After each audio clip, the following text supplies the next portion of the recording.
Hello and welcome to part 2 of this digital photo video lesson.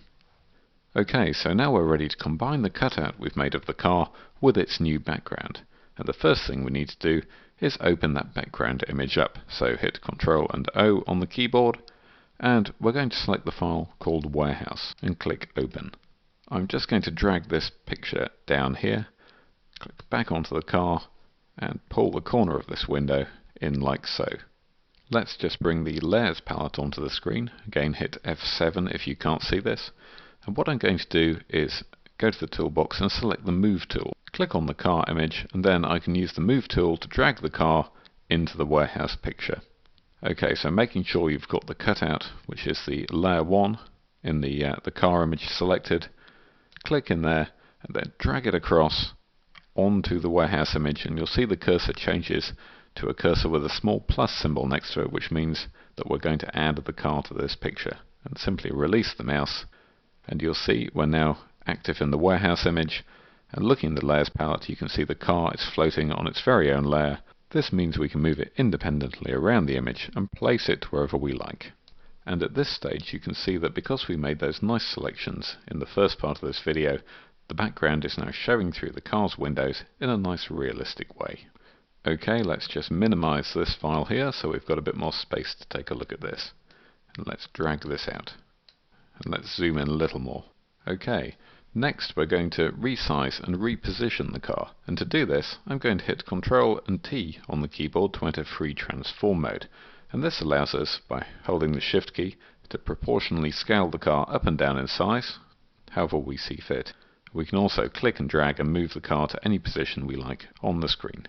Now I'm going to scale the car down to around 75% of its original size, which you can do up here in this horizontal and width percentage scale.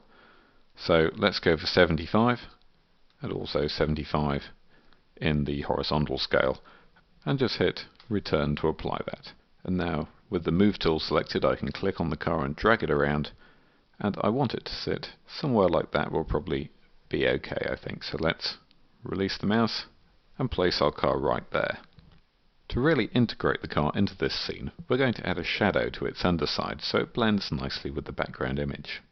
And to do this, I'm going to start off by going to the Lasso tool, click on the Lasso tool there. You can hit L on the keyboard to select that, and then I'm just going to zoom in so we can see what's happening a bit more clearly.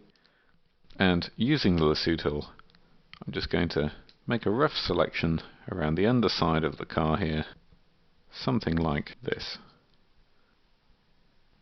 It really doesn't matter if this is quite rough, as we're going to feather it considerably, and that'll take all these rough and jerky edges off the selection that we've made. So to feather the selection, just go up to Select, down to Feather, and we're going to use a value of 30 pixels. So enter 30 in there and click OK. Now bring the Layers palette back onto the screen, like so. Let's drag that down a little. Now click on the background layer, and then click on the new layer icon, which will create a blank layer above the background but underneath the car. And that's where we're going to drop in the shadow. Now we want a dark black tone in there for the shadow. So go down here, and if you've got the white and black selected as I have here, click the small arrow to reverse them, so black is the foreground color. And we're going to use the paint bucket, which you'll find underneath the gradient tool here in the toolbox. There we go, and then simply click into the middle of the selection to flood fill it with black, like so. If we hit Ctrl and D, that'll deselect the selection and make it disappear, leaving our nice shadow that we've painted in. So this shadow looks a little bit false and a little bit harsh at the moment. So what I'm going to do is bring the opacity down to around 80% using the slider up here in the Layers palette, and change the mode of the shadow to multiply, which will give it a bit more of a realistic feel. Let's just move this out the way again and take a look at how this is coming together. You can see that it's just blurred the edge of the shadow and combined the car quite nicely with the background there. And because the shadow is on its own layer here, we can actually click using the Move tool and just fine-tune the position of that. Something like that looks pretty good to me. Now this little area here looks a little bit awkward. What we can do is just select the Eraser tool from the toolbox, and with a opacity of around 50%, just use a large soft edge brush. You can alter the size of that using the square brackets keys, the left and right square brackets keys to bring it up and down the size, and then just brush across that. Just take that hard edge off the side of the shadow there. Right, I'm happy with that. Right, the next thing we're going to do is introduce some more interesting foreground into the picture. And to do this we need to open up another file, so hit Ctrl and O on the keyboard, and this time choose the file called Arrows and click Open. So in this image all we need to do is select the concrete floor and the arrows, which is all in the bottom quarter of the picture. So to do this, select the rectangular marquee tool from the toolbox. Let's pull this window out, and all we're interested in really is the bottom quarter here. So and when you've made this selection, we're going to go to Select, down to Feather, and we're going to enter a value of around 90 pixels here, and just click OK. And now we can hit Ctrl and C on the keyboard, just move this out of the way, go back to our warehouse picture with our car, and then hit Ctrl and V on the keyboard to paste the arrows and concrete into our picture. I'll just reposition this slightly so we can see what's happening. In fact, I'll just zoom out a little. And now, if you hit Ctrl and T and enter free transform mode, you'll be able to resize the concrete floor and arrows to exactly the right dimensions, so that they create a strong visual foreground for the image. Okay, I'm going to click and drag and pull those down, and then I think I'm going to resize them so they're a little bigger. Something like that looks about right, I would say. And when you're happy, simply click Return on the keyboard to apply the change. If we bring the Layers palette back onto the screen, you'll see that our concrete and arrows have actually appeared above the car's shadow. So what we want to do is simply click there and Layer 3, drag that down so it's between the background and Layer 2, like so. And you can see the shadow is now being cast over the top of the concrete and arrows and looks nice and realistic. Okay, so that's the basic parts of the picture combined, but by doing a little bit of tweaking of the tones and the colours of the different elements, we can make the different pictures work in harmony with one another to create a convincing whole. Right, so the yellow colour of the Porsche is really strong, so I'm going to click on the background and I'm going to hit Ctrl and U to bring the saturation palette up, and I'm going to increase the saturation of the background so that it's not overwhelmed by the strong yellow of the Porsche. And to do this, I'm just going to bring this saturation slider up to around 40 or so. Let's take a look at that. That looks a little bit brighter. This tones in really well. So let's click OK to apply that, and that looks a lot better already. I think that some of the darker tones in the car image look a little bit weak, so click on the car layer in the layer stack there and hit Ctrl and L, and in there I'm just going to use the middle slider. I'm going to increase that till it's around 0.80 in the input levels options here, and that's just brought up those dark tones and made them a little more powerful. And again, it's toning much better with the background image, so click OK to apply that. The background image is quite warm in colour, so what we're going to do is use colour balance to match the car to this. So ensuring you've got the car layer selected still, hit Ctrl and B to bring up the colour balance window, and what I'm going to do is just slide the top slider across to around +20, which is going to add a bit more warmth to the image. And you can see, if we click the preview option here, that's just warmed the car up to match the nice warm tones that are going on in the background. So when you're happy with this, click OK. Next up, we need to darken the background seen through the windscreen of the car, just to complete the illusion that the car's really sat there and is interacting with its environment. Hit Ctrl and plus a couple of times to zoom into the windscreen area. Let's just move this layers palette over here for now. And then select the lasso tool again from the toolbox over here. And what I'm going to do is just make a rough selection, and you can hold down the Alt key, which will just allow you to click around like so, around the areas of the windscreen there. Something like that will be fine. Now click down onto the background layer in the layers palette here, and what we're going to do is create an adjustment layer. So to do this, just click on the create adjustment layer icon here and select brightness and contrast from the drop down list. And here we're going to slide the brightness slider down to around about -84 or so. And you can see that this area here has become quite dark. If I click OK, you can see that it's quite a realistic effect, and it looks like we're looking through the windscreen and the background has been affected because of that.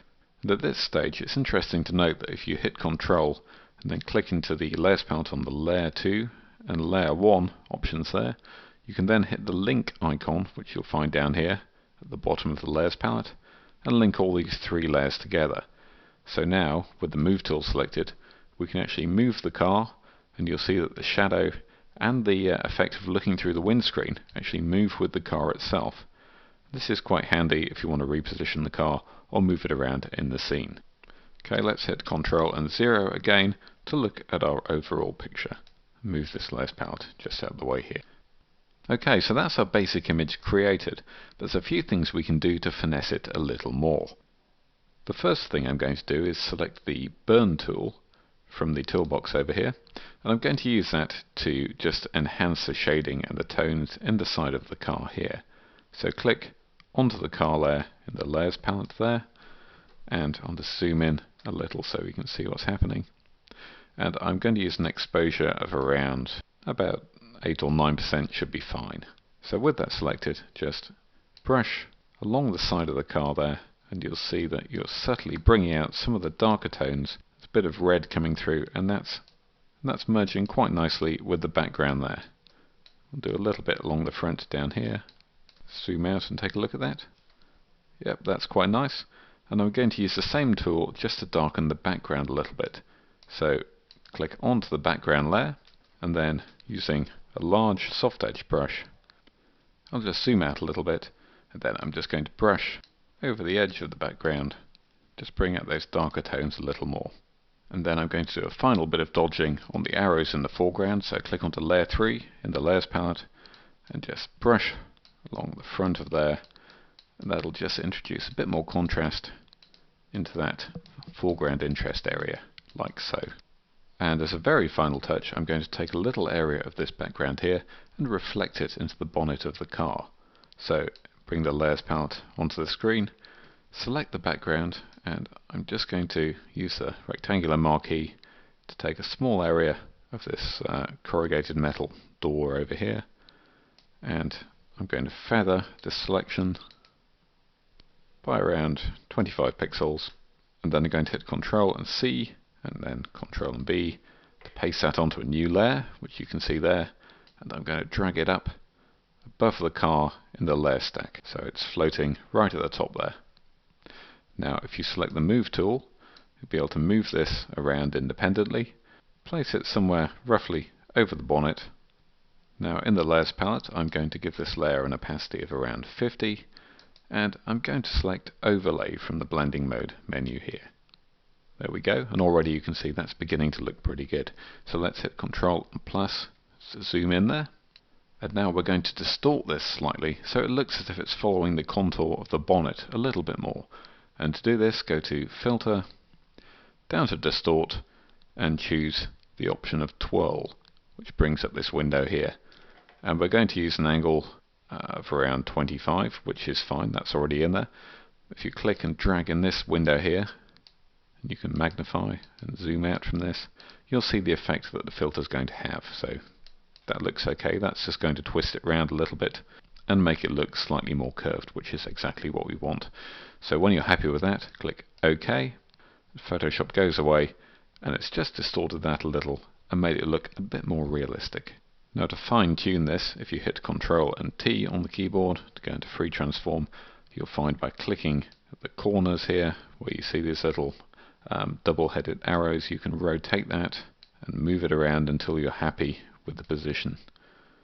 I'm going to go for a position something like that. That looks okay. Just hit Return to apply that. And if you've got any areas where the reflection is just going off the side of the car, simply get the eraser tool and just brush that over the edge, and you can knock that effect back as much as you see fit. I'm happy with that, so I think I'll leave that alone now. And let's just move the Layers palette off the screen. Okay, so there we have it. That's our completed picture. We've cut the car out from its existing background and dropped it onto this new one. We've added some nice foreground interest, matched the tones and colours so that the picture integrates as seamlessly as we can make it, and then added some nice subtle touches with a bit of dodging and burning and some environmental reflections to complete the scene. I hope you've enjoyed this video lesson and learnt some new skills along the way. Thanks for watching, and see you next time.